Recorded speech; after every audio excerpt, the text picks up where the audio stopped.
Hey everyone, welcome to this special edition of Hustle to Hero podcast. We are talking about mission meets momentum and partnering with inPower Her, the re-entry summit for Indiana. I've got some amazing people on part of my team for this event, and I'm so excited. Tammy, Rex Power, say hello to everybody. Just Hello, introduce everyone. yourself. Hi, Hello. I'm Tammy Scudder, and I am the founder of Indiana Reentry Corporation, and that has evolved into inPower Her as well. So we'll be, we'll be sending both of those out. Sending both of those out here at our summit on the 12th. And I'm Rex Powers. I'm from Indianapolis, Indiana with PFH Consulting. I'm also on the board and the chairman of the Indiana Reentry Corp with Tammy Scudder. And happy to be here talking about the great programs that Indiana Reentry Corporation is working on doing in the state of Indiana. You guys, we're super excited coming up on Tammy, do you want to do just a little bit of a background on, I think, just to smell it on the Indiana reentry community, because you both are in Indiana. I only live it through my in-laws and this beautiful event. Sure. So Indiana Reentry is a new foundation or a new organization, nonprofit organization in Indianapolis. And it was founded based on my own experience of incarceration and what resources and services I did not have available to me. And I've created those pretty much over the last year for myself. And in the process, we've also founded Indiana Reentry Corporation so it can help support on a much bigger scale, not just women, but also men who are in reentry. So that's the mission of Indiana Reentry Corporation. When we talk about empowerment, we talk about inPower Her as being an element of empowerment for women in the program. And again, that came from my own lived experience, not just during and after incarceration, but prior to. And the goal of inPower Her is to rebuild the confidence and rebuild the identity of these women that are coming out of incarceration, because most of them have been incarcerated and institutionalized for so long, it's hard for them to reintegrate into society from a social perspective, and even harder to reintegrate without an identity of being a felon or having a record. Trying to overcome that stigma from that and kind of break through those barriers and give them the confidence and the courage they need to move forward, re-identify who they are as a person, and move forward with that vision and that identity is the goal.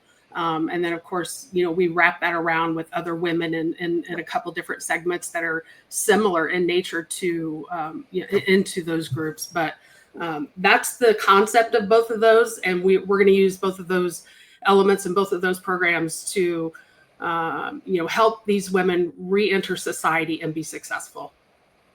We're going to be doing a lot of bringing in, and this is for example, this is important to know, this is a free event for that reentry community and for the other the people that are out there helping us with this. So we've got a little bit of a job fair. We're going to have some people that are going to be showing, hey, what do they have out in the community, what services they're providing. So it's going to be a bit of a job fair, small, but that's going to be great. Again, it's a free event. We'll have the continental breakfast coming on, bringing all these amazing people, that this is a great time for them to come and see the services that we're offering here. Mm-hmm. Yeah, for sure. And, this isn't just for those women in reentry. This is for anyone who is an advocate for women, any other woman who just wants to be inspired and be empowered for the day, and allow us to be able to, provide some things to you to raise yourself up to another level, and then introduce you to the women in reentry who need your support and services on many levels and how you can get involved. Another element that we have for this event is the reentry simulation. So you actually get to see what it's like for women to come back into the communities after being incarcerated for a while. Kiley or Rex, do you want to speak to that a little bit? Rex, you haven't got a chance to talk because you got two women that are doing all the talking. That's all right. I've learned to listen to the women that I'm associated with. better to listen than to talk sometimes. Listen, it's exciting what the event that you two are putting together is perfect.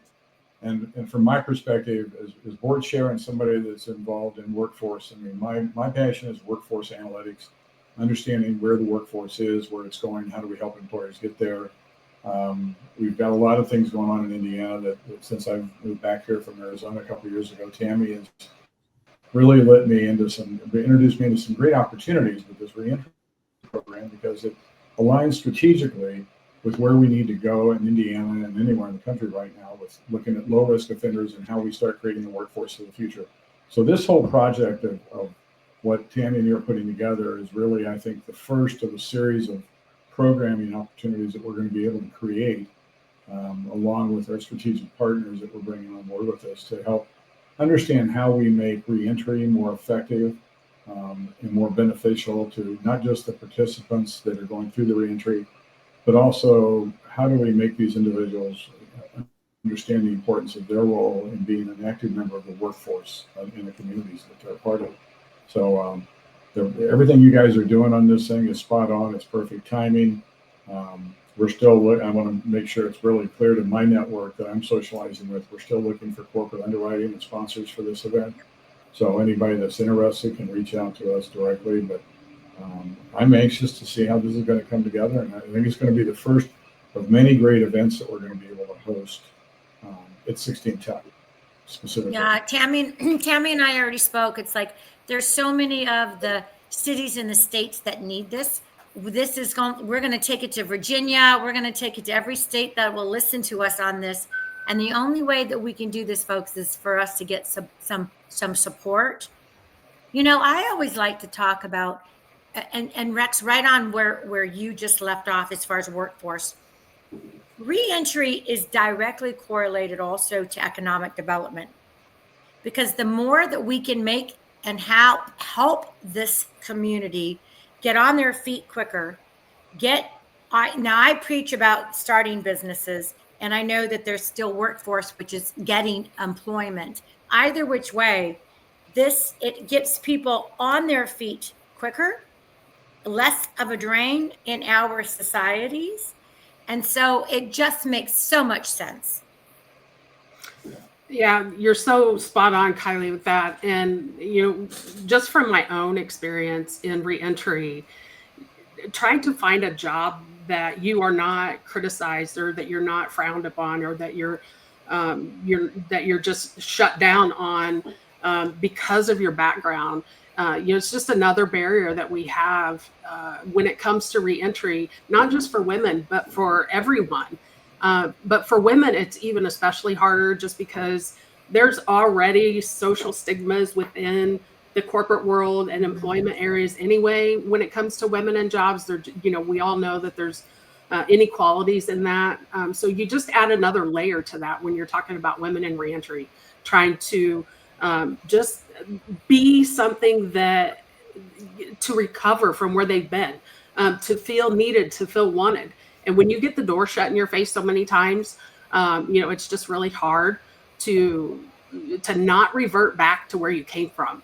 And a lot of times that's why you see high recidivism rates and high reoffense rates, is because the door is shut on them for so many times that they're like, I'm trying to be better. I'm trying to do good, but no one wants to give me an opportunity. And the door just keeps getting shut. So I'm just going to go back to, doing whatever I was doing that landed me in prison or jail or whatever in the first place. So if we don't do something to help these women recover from where they came from, that recidivism is just going to keep going, and that they're just going to keep cycling through the system. So we want to break that system. We want to break that pattern for them by giving them the opportunity to have everything available to them that they need in order to succeed.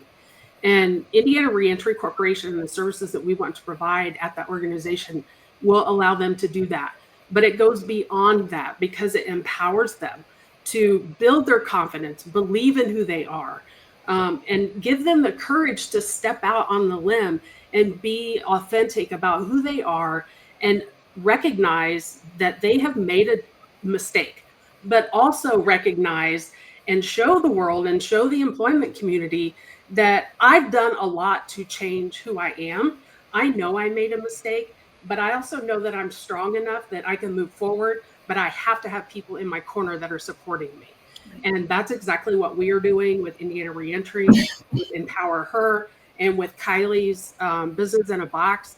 We want women to know that going to the employment sector and, working for, employers in the area isn't your only possibility. Right. There are other opportunities out there with being an entrepreneur and doing your own thing. And, we just want to open the doors and help them to realize and understand that you have options and you have help and you have support. With us, that's where you're going to find that. But we also need others to support us so that we can help them. And, more than anything, this summit that we are doing on reentry is more about helping the public to understand and realize what these women go through on reentry. Because if you've not been exposed to it in any way, or you've not heard about it in any way, you really have no idea what barriers that they face. And being a part of this summit will give you the experience of seeing that firsthand, because you're going to get to actually be one of those people. And in doing so, you're going to have a different perspective. I promise you. After it's over, you're going to be like, wow, I did not realize this. And it's going to give you goosebumps. And you're going to be like, how do I help? Exactly, Tammy. And the simulation, you guys, is something special because it's going to put you in exactly what the reentry community, what these women are going to go through from day one. And so it's a simulation. You'll go through it. I will tell you that you are going to come away from this a different person with different understanding of how hard it is and how much that these women need our programs. So it's very, very heartfelt. There's going to be some amazing speakers. We're going to be able to network. And more importantly, I'm excited to share this with our ladies. I want to treat them special. We're listening to them. We're hearing them. We're helping them partner. We want that momentum to partner and to really finally have some programs that work for these people. Here in Indianapolis, and, I'm not sure how it is in other states, but I can tell you that from experience, the reentry programs that we have here in our state, they're either they're not well advertised or well known in the area. But when you're talking reentry programs from the federal level, from the federal government, from people who are in federal prisons and come back, there's one here locally, just one. And that houses both men and women. And I can tell you for certain that the services that we will be offering at Indiana Reentry Corporation when we're finally able to operationalize they go way beyond anything that is being offered from the federal side and the state side. And those offerings and those resources and services that we want to provide, those were created from my own experience and what I know for a fact is not available to these people. If we want to reduce the recidivism rate in Indiana and in other states, we have got to do more as a community, as a state, to make it happen. That includes the local communities at the county and city levels, as well as the state level. If the state level is not fully supportive and behind initiatives like this, they're not going to succeed. And the fact is that they don't they don't have what it takes to see and understand where these people are failing. Or maybe they do, but it's not on their agenda to do something about it. Well, if they did, the recidivism rate would be a lot less than 30%, I assure you. We have a unique opportunity in Indiana. Kylie, I mean, I'm from Indiana, you know that way. I moved back here 2 years ago from Arizona, but with I've got a really diverse background that put me in a lot of different areas around governmental affairs, especially with the disaster response world in FEMA. Ancient history working for the Indiana State Chamber of Commerce 40 years ago, so I understand economic development, workforce development, strategically and at a tactical level.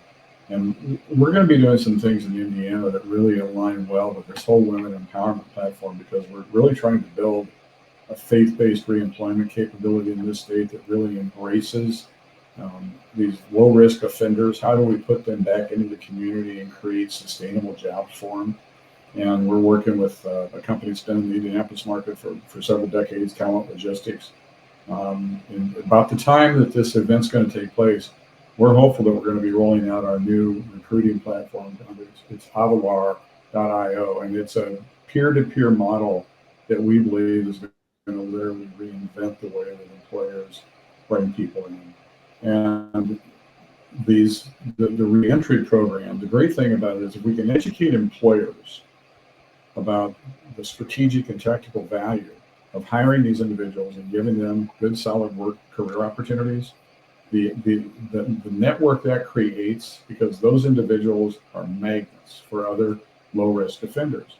But those individuals don't want to work for an employer that's not going to give them a true career opportunity. I mean, and that's what we're missing right now, is most of these individuals want more, but they don't have the tools to get it. And the employers are perfectly satisfied using this low-risk offenders as cheap labor. And that's what we're seeing right now with all the private prison. You know, the momentum of everything that's going on right now with the Department of Justice is really swinging this away from the real upside opportunity that IRC has been created to take advantage of. So time is not our friend right now. We really need to move very quickly to get these programs in place, because there's a lot of people that are going to be looking for opportunities. And we believe that second chance employment is a huge, huge win for the state of Indiana. Rex, you want to talk, you've been in the employment sector for a long time. You want to talk about the benefits of hiring second chance employers and, why it's so important right now in this environment that we're in, from a political perspective.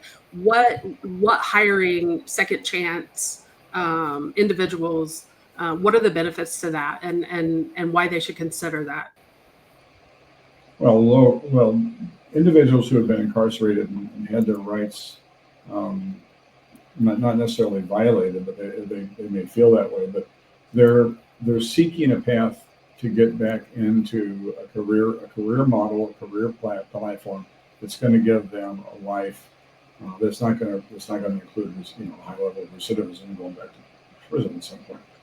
So again, the benefits is the level of loyalty that you get if you bring these individuals in and get them on board and give them a legitimate, career path, and then in KPIs. And this is why peer-to-peer recruiting is so critical, because you can take an individual, and I know somebody, I'm going to endorse that person, but my employer is going to hold me accountable. If I bring somebody to the table that doesn't abide by the rules, then I'm going to be held accountable for that, just like the individual that's violating the rules in the first place. So the benefits, I think, loyalty, the fact that they're generally going to come into a position with a pretty strong passion to excel, because they don't want to be held accountable for not doing the job, and they want to exceed expectations, because that's going to give them that uplift. I mean, it's a way to build the camaraderie with their fellow workers and to establish a good employment record with the company. But the big thing that really, as a country, we need to think about is this administration is absolutely doing everything that the president now said he was going to do when he got into office. So this dilution of the American workforce by getting rid of a lot of immigrant labor, that's going to have a really big impact on a lot of vertical markets. So there's a huge opportunity for us to take these low risk offenders and literally fill these voids. And it could be anything from a welder, which strikes home with you, Kiley, because you got a son that wants to be a welder, to a mechanic. I mean, there's a huge demand right now for automobile mechanics, especially for the new cars that are coming out with all the electronics. And these aren't your old school wrench turners anymore. These are people that have to have $100,000 worth of specialty tools and a lot of certifications to work on these highly sophisticated cars. So career path opportunities. And the other thing is if you're taking guys that have come out of correctional facilities, I think there's a way to start transitioning, because in the correctional facilities, they still have woodworking shops, metal shops. Right. So there's skill training that we can adapt and then start building a transitional model that takes them right out of that into a job in the free world. It's the population that we're serving, and I always say, I mean, they're creative, right? And they are willing to learn. They are hungry to learn, especially if they can see the outcome. And whether they're looking for a new career move, for example, like you say, welding, let's teach them how to get there. Or starting your own business as a welder, let's help you get there. Let's teach you how to get there. Make those right decisions so that when you are out, you are earning an income, you are you're productive, and you're learning to grow and scale internally, along with your business, along with your skill sets. Mm-hmm. Yeah, no doubt. I think just from a reentry perspective, reentry starts at the first moment that a person has contact with law enforcement. That's when it should start, not after they get out.